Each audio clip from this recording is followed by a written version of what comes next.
על האפשרות לקנות באופן עצמאי ועם אתר משלכם, נדבר יותר מאוחר. יש פה קישור שכתוב Back Office, נכנסים ל-Back Office, ואז מופיע את הדף הזה.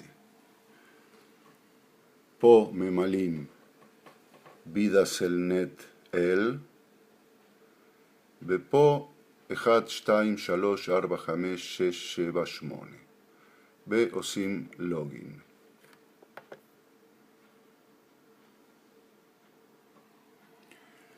מגיעים לדף כזה. ונתקרב. בדף הזה יש כמה אפשרויות. אנחנו הכנו בשבילכם הכי כדאית. זה רוצה להגיד, אנחנו כבר שילמנו את ההרשמה עבור Vidacel.net על סך כ$30, 29 ומשהו, ואז אנחנו יכולים לקנות במחיר של חבר, מפיץ או לקוח, אפשר לקרוא לזה איך שרוצים. אז מגיעים לדף הזה אחרי שלוחצים על אוטושיפ.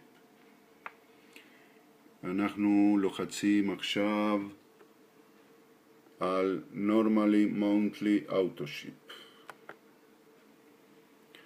מופיע דף כזה. בדף הזה אנחנו יורדים מטה, יורדים. הנה, הגענו למקום שמעניין אותנו. עוד פעם, נראה את כל הדף. עכשיו נתקרב. יש פה כפתור שכתוב Create.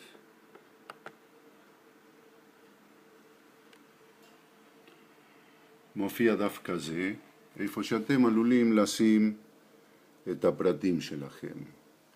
שם משפחה, כתובת למשלוח, כולל פוסטל קוד, מיקוד, טלפון שיוכלו לדבר איתכם, במייל שיוכלו לתקשר איתכם. עכשיו אני אשים סתם שורה.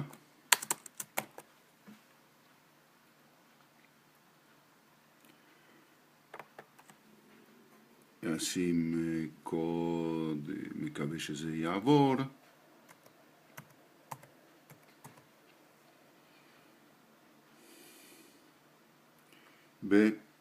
וסאבמיט, אחרי שמילינו את כל הפרטים.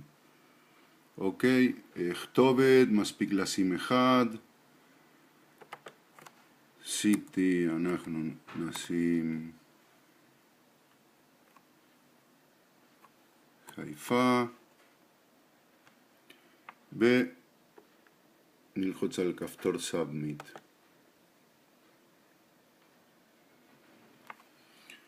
עכשיו מבקש מאיתנו עוד פעם לאשר את הכתובת ואת הטלפון ואיך אנחנו רוצים שזה יישלח. זה הכי חשוב, בגלל זה אנחנו עשינו את זה שיהיה לכם זול. זה המשלוח עולה כ$5, קצת פחות, כ-3.57 יורו. אוקיי, כן, זה מה שאנחנו רוצים לשלם על המשלוח.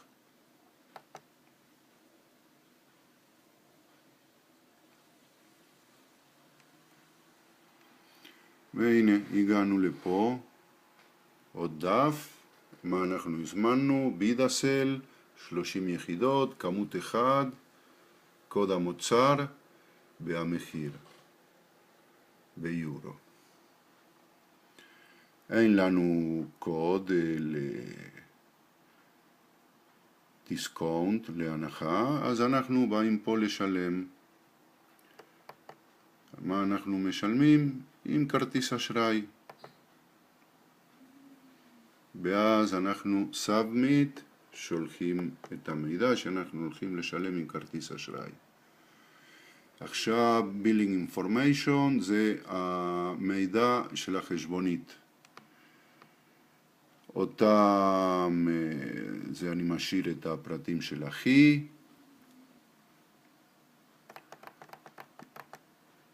ואז פה ממלאים את הפרטים של הכרטיס אשראי, ובוודאי שאני לא אעשה עכשיו כרטיס אשראי, רק בשביל שתראו.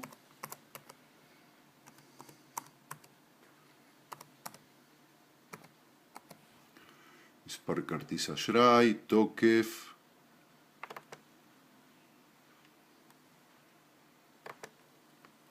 ומאחורי הכרטיס אשראי יש איזה מספר, שמים אותו. עכשיו פה הוא לא יאשר לי את זה בגלל שזה כרטיס אשראי שלא קיים, אבל מפה להלאה זה כמו בכל קנייה. הנה, הוא אומר לי שלא מקבל את הכרטיס אשראי הזה כי לא קיים, אבל שאתם תשימו את הכרטיס אשראי שלכם זה יהיה קיים. אז פה בדף האחרון אני אעשה את זה עכשיו אחורה. מילינו את הפרטים של התשלום ושל המשלוח של החשבונית. פה מילינו את התשלום ואת החשבונית. פה אנחנו רואים מה יש בחשבונית. חוזר עוד אחורה.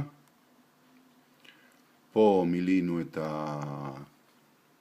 shipping information, את הפרטים למשלוח. פה מילינו את הפרטים במשלוח, זה חוזר פעמיים. ופה אנחנו נכנסנו ל-Normal Monthly Auto Ship. אני אעשה את זה עוד פעם, לאן צריכים להגיע. העניין להגיע למקום כזה, איפה שכתוב Create. תודה, אני מקווה שזה יעזור לכם. וכמו שהבטחתי, יש אפשרות, פה אתם תכניסו את הכרטיס אשראי שלכם.